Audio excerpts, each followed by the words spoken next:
আসসালামু আলাইকুম। এই যে কাওলাতে এক ভাই মোটরসাইকেল নিয়ে যাচ্ছিল, ওনার সহযোগী যিনি ছিলেন তার পিলিয়ন, ওনার হেলমেট ছিল না, তো আমরা এখন হেলমেট দিচ্ছি ওনাদেরকে।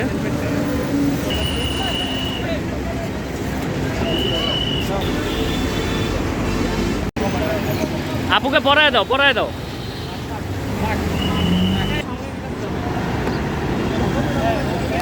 আপনাদের মতামত যদি একটু থাকে ব্যক্ত করেন।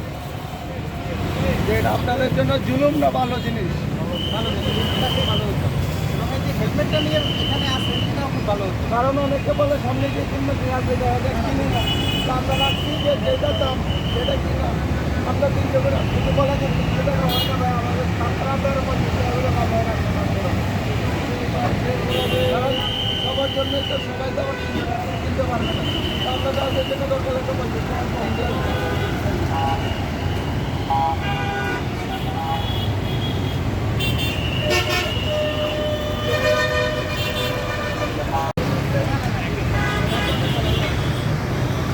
যে দায়িত্বটা, সেই দায়িত্বটা পালন করছি।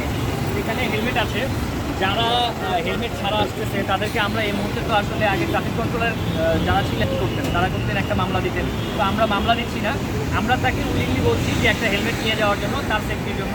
পরবর্তী স্টপেজ যেগুলো আছে সেখানে যারা স্টুডেন্ট আছে তারা যেন এই হেলমেটের জন্য না আটকায়। এই কারণে তাদেরকে ছোট্ট একটা জরিমানার বিনিময়ে, এই জরিমানাটা হচ্ছে এখান থেকে একটা হেলমেট নিয়ে যাওয়া। এখান থেকে হেলমেট নিয়ে গেলে দেন দেখা যাবে কি তারা সামনের স্টপ থেকে তাদেরকে আর ধরবে না এবং তাদের মাথাটা অল্প হলেও সুরক্ষিত হবে। ধন্যবাদ।